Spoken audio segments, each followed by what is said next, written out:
आपको पता है ग्लोबली Hyundai की सबसे ज़्यादा पॉपुलर गाड़ी कौन सी है? गेस करिए। वो है Hyundai Tucson।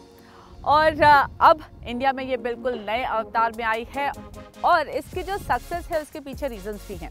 ये प्रीमियम सेगमेंट की SUV है, लोगों की एस्पिरेशंस पूरी करती है और साथ ही बहुत सारे फीचर्स ये ऑफर करती है। मुझे जो इस गाड़ी के लुक की बात पसंद है वो दो हैं। पहले तो ये कि ये पिछली 200 से बहुत अलग दिखती है, रेडिकली डिफरेंट लुक है इसका। और दूसरी बात ये कि जैसे ये आपको पिक्चर्स में दिखाई दे रही है, वीडियो में दिखाई दे रही है, उससे कहीं बेहतर ये इन पर्सन दिखाई देती है। इंडिया में जो गाड़ी आ रही है वो लॉन्ग व्हील बेस के साथ आ रही है, तो आपको गाड़ी के अंदर स्पेस भी ठीक ठाक मिल जाता है और साथ ही इसमें जो गाड़ी की रोड प्रेजेंस है वो भी काफ़ी अच्छी निकल कर आती है। बहुत ही शार्प लुकिंग गाड़ी है ये, मस्कुलर भी दिखती है और मॉडर्न भी।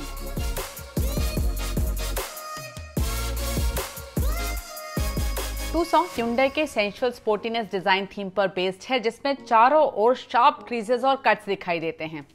इसके चौड़े बड़े डार्क क्रोम ग्रिल में अट्रैक्टिव पैटर्न है और यही है इसके पैरामेट्रिक हिडन LED DRLs। इसके DRLs का ट्रीटमेंट इसको बाकी सभी गाड़ियों से अलग लुक देता है। हेडलैम्प्स नीचे फ्रंट बम्पर में दिए गए हैं। 200 का व्हील बेस पहले से 85 mm ज्यादा है, तो इसका साइज थोड़ा बड़ा पता भी चलता है। साइड प्रोफाइल में इसके शार्प कट्स साफ दिखाई पड़ते हैं। इसका डिटेल वॉक अराउंड आप ऊपर दिए गए लिंक पर क्लिक करके देख सकते हैं। यहाँ ये भी जरूर मेंशन कर दूं कि 200 का रियर लुक की बात कुछ अलग ही है। रियर वाइपर ऊपर स्पॉइलर के नीचे हिडन है और इसके टेल लैंप्स का डिजाइन बेहद अट्रैक्टिव है। अब ले चलती हूँ आपको गाड़ी के अंदर।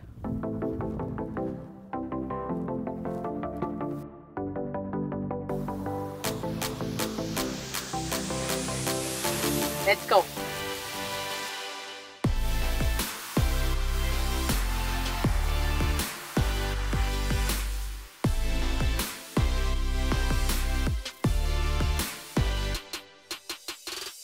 यहाँ आपको याद दिला दूं कि व्हाट कार इंडिया को सब्सक्राइब जरूर कर लीजिए और वो घंटी वाला बटन भी जरूर दबाइएगा, जिससे हमारे अपलोड्स की इंफॉर्मेशन आपको मिले तुरंत। Hyundai Tucson के अंदर बैठकर एक चीज जो आप सबसे पहले नोटिस करते हैं वो ये कि इसके जो इंटीरियर है उसकी क्वालिटी काफी बढ़िया है। देखने में ये काफी अच्छे लगते हैं। यहाँ पर डैशबोर्ड के ऊपर सॉफ्ट टच मटेरियल लगा है, यहाँ साइड में भी प्लास्टिक लगा है, लेकिन इसकी क्वालिटी काफी अच्छी पता चलती है। Nice to touch. फैब्रिक भी यहाँ पर लगा हुआ है, वो भी बेहतर क्वालिटी का पता चलता है। एक डिजाइन एलिमेंट जो कि यहाँ पर पॉइंट आउट करना चाहती हूँ वो है ये जो आपको एक स्ट्रिप नजर आ रही है। ये डोर से शुरू होकर सेंटर कंसोल तक जाती है और एक अच्छा लुक देती है इसके इंटीरियर्स को। डैशबोर्ड का लेयर्ड अप्रोच है और काफी अच्छा दिखता है। सामने ये जो ड्राइवर डिस्प्ले है फुल्ली डिजिटल ड्राइवर डिस्प्ले है और आप इसे कस्टमाइज कर सकते हैं।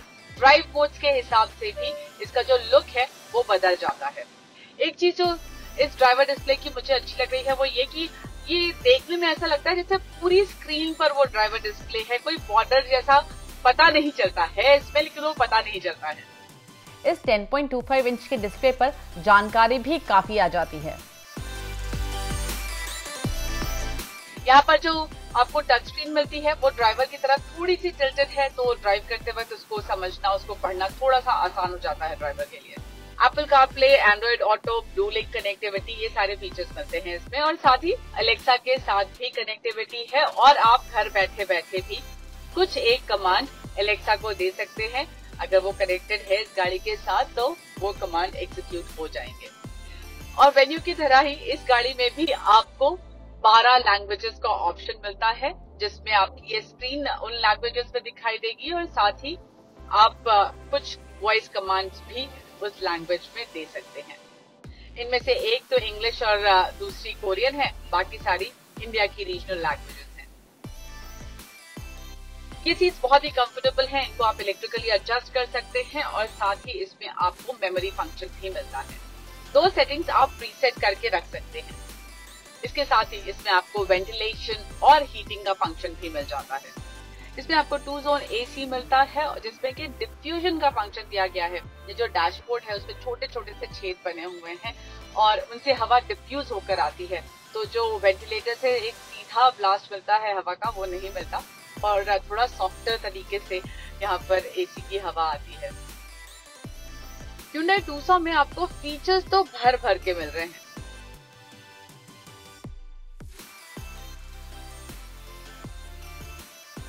और अब एक खास बात और है कि Tucson में आपको एडवांस ड्राइवर असिस्टेंस सिस्टम भी मिलता है। तो अल्काज़ार में हमने देखा था ब्लाइंड स्पॉट मॉनिटर मिल रहा था, यहाँ पर इस ड्राइवर असिस्टेंस की जो लिस्ट है वो काफी लंबी हो चुकी है। ADAS के लिए इसमें रेडार और कैमरा दोनों काम करते हैं और इसमें लेवल 2 ADAS फीचर्स दिए गए हैं। इसमें फॉरवर्ड कोलिजन वार्निंग के साथ कार्स, साइकिल्स और यहां तक कि पैदल चलने वालों के लिए भी फॉरवर्ड कोलिजन अवॉइडेंस असिस्टेंस है। इसमें अडैप्टिव क्रूज कंट्रोल भी दिया गया है, जिसमें न सिर्फ गाड़ी आगे वाली गाड़ी से प्री डिसाइडेड डिस्टेंस बनाकर चलती है, बल्कि अगर आगे वाली गाड़ी रुककर दोबारा चलती है तो Tucson उसका स्टॉप गो मूवमेंट भी फॉलो करती है। इसके ADAS फीचर्स की लिस्ट काफी लंबी है।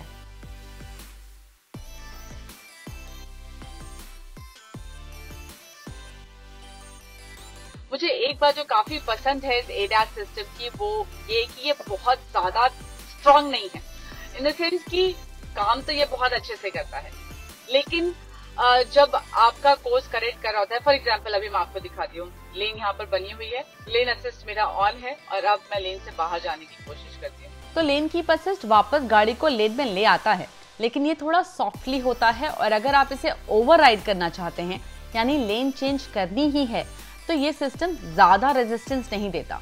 कुछ गाड़ियों में मैंने नोटिस किया है कि बहुत स्ट्रॉन्ग जर्क सा लगता है हाथ में स्टीयरिंग पर, लेकिन ऐसा इसमें नहीं होता। पर इसका मतलब ये मत समझिएगा कि काम नहीं करती है, काम बहुत अच्छे से करती है, बस वो जर्की मोशन नहीं है उसका।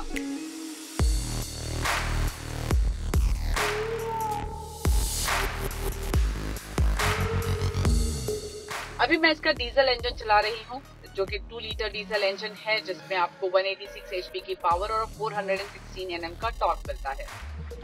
और अ डीजल इंजन ये बहुत ही रिफाइंड इंजन है, शोर नहीं करता है, गाड़ी के अंदर आपको ज्यादा शोर आता नहीं है और साथ ही इसमें कोई वाइब्रेशंस भी नहीं है। जब गाड़ी खड़ी है तब भी आपको कोई इंजन से आता हुआ वाइब्रेशन फील नहीं होगा। इस इंजन के साथ आता है 8 speed automatic torque converter gear box. इस गियर बॉक्स का रिस्पॉन्स काफी क्विक है। जब आपको पावर चाहिए तो इसे पल भर का ही समय लगता है पावर डिलीवरी में।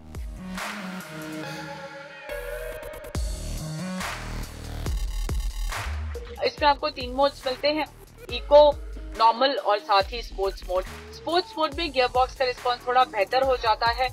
नॉर्मल मोड आपकी रोज की ड्राइविंग के लिए अच्छा है। इको मोड थोड़ा सा स्लो पता चलता है, लेकिन परेशान करने वाला स्लो नहीं पता चलता। It still is usable.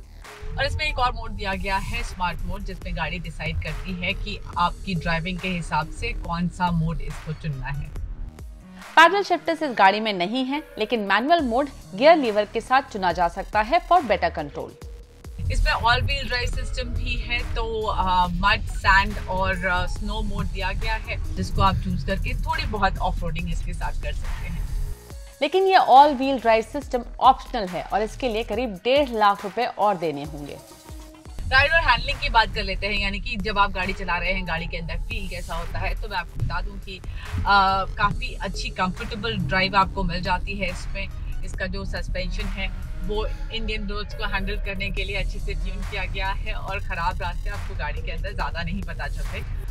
जो बड़े गड्ढे हैं वो भी ये गाड़ी काफ़ी आसानी से हैंडल कर पाती है और जैसा कि अभी मैं एक स्पीड ब्रेकर से निकली, वहाँ पर भी कोई अनकंफर्टेबल फील नहीं मिलती। और अब आपको बताती हूँ इसके पेट्रोल इंजन की परफॉर्मेंस।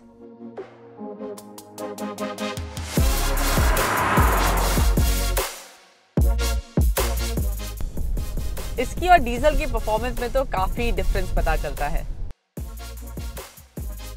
ये वही इंजन है जो कि आपको अल्काज़ार में मिलता है और इसमें आपको 6 स्पीड ऑटोमेटिक गियर बॉक्स मिलता है। इसमें पावर है 156 HP की, टॉर्क या फिर जिसे आप पुलिंग पावर भी कह सकते हैं वो है 192 Nm का। इस गियर बॉक्स और इंजन के कॉम्बिनेशन में उस तरह का परफॉर्मेंस नहीं निकल कर आता जैसा कि डीजल में निकल कर आता है। ये गियर बॉक्स थोड़ा सा स्ट्रगल करता है जब आप इस गाड़ी को पुश करते हैं तब। ये गियर बॉक्स आराम वाले इनपुट्स पसंद करता है, यानी धीरे एक्सेलरेटर दबाया जाए तो बेहतर होगा। अगर आप एक्सेलरेटर पुश करते हैं, आपको जल्दी पावर चाहिए, तो आपको लैग काफी ज्यादा पता चलेगा और वैसे भी डीजल के मुकाबले पेट्रोल में पावर कम है भी।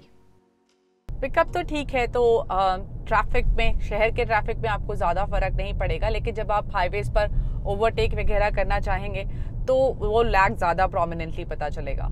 और इसके सस्पेंशन की जो ट्यूनिंग है वो भी डीजल से थोड़ी सी अलग पता चलती है। इसका सस्पेंशन थोड़ा सा सॉफ्ट साइड पर है और उसके बाद नॉर्मल रोड्स जो हैं वो तो आपको ज़्यादा परेशान नहीं करती, लेकिन अगर गड्ढे वगैरह आते हैं तो वो गाड़ी के अंदर ज़्यादा प्रोमिनेंटली पता चलते हैं। आगे बढ़ूं उसके पहले टूसॉन के सेफ्टी फीचर्स पर भी नजर डाल लेते हैं और क्विकली आपको इसकी रियर सीट का भी अपडेट दे दूं। इसकी रियर सीट काफी कंफर्टेबल है। Leg room, head space, shoulder room सब अच्छा है और लेफ्ट साइड के पैसेंजर को बॉस मोड मिलता है, यानी आगे वाली सीट को एडजस्ट करने के लिए यहीं पर बटन्स दिए गए हैं, जिससे ड्राइवर के साथ चलने वाले लोगों को काफी आसानी रहेगी। रियर सीट के लिए AC vents, charging ports, arm rest with cup holders, reclining seats जैसे फीचर्स हैं। सामान ले जाने के लिए 540 लीटर्स का बूट स्पेस है और सेकेंड रो 60-40 स्प्लिट फोल्ड होती है, तो और जगह बनाई भी जा सकती है। टूसॉन भारत में आ रही है कंप्लीट नॉकडाउन यूनिट की तरह, लेकिन यहाँ इसे असेंबल किया जाता है, बनती है ये बाहर। इसको कंपनी ने लॉन्च किया है 27.7 लाख रुपीस की शुरुआती कीमत पर। एक बार नजर डाल लेते हैं इसके वेरिएंट वाइज प्राइसिंग पर। ये कीमतें एक बारगी जीप कंपस, मेरिडियन और सिट्रोएन C5 एयरक्रॉस के मुकाबले थोड़ी ज्यादा लगती हैं, लेकिन टूसॉन दाव लगा रही है अपनी लंबी फीचर्स लिस्ट, भीड़ से अलग दिखने की क्षमता, बेहतर टेक और ADAS लेवल 2 असिस्टेंस जैसे स्ट्रॉन्ग पॉइंट्स पर। और लगता तो है कि Hyundai टूसॉन कस्टमर्स को अट्रैक्ट कर ही लेगी। कंपनी ने कहा है कि साल भर में वो 5000 गाड़ियां बेचने का टारगेट रख रहे हैं और प्री बुकिंग में ऑलरेडी काफी अच्छा रिस्पांस आ चुका है और करीब 10 महीने की वेटिंग है। आपको कैसी लगी Hyundai टूसॉन? हमें कमेंट्स में लिखकर जरूर बताइएगा और अगर ये वीडियो पसंद आया है तो इसे अपने फ्रेंड्स और फैमिली के साथ शेयर करना मत भूलिएगा। Thanks for watching.